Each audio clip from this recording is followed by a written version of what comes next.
Energy meter output থেকে নিয়ে circuit breaker output থেকে নিয়ে সিলেক্টর সুইচের যে কমন প্রান্তটি আছে সেখানে নিউট্রাল ফেজ কারেকশন করছি।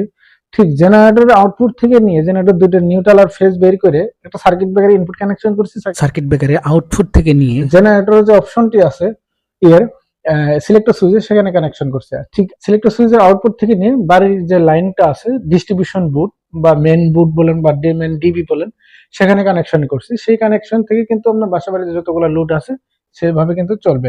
যখন সিলেক্টর সুইচে যখন সিলেক্ট করবেন, যখন অর্থাৎ কারেন্ট যখন আসে তখন আপনি আরবি লাইনে দিয়ে আপনি রাখবেন সিলেক্টর সুইচটি সিলেক্ট করে, তখন কিন্তু আমরা বাসা বাড়ির লোডটা চলবে, তখন জেনারেটর অফ থাকবে।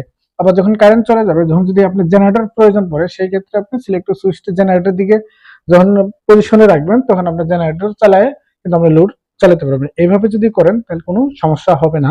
এমনকি সিলেক্টর সুইচের মাধ্যমে সিঙ্গেল ফেজ বাসাবাড়ির যে দুটি লাইন কিভাবে চেঞ্জ ওভার করবেন সেটা কিন্তু আমি দেখিয়ে দিলাম।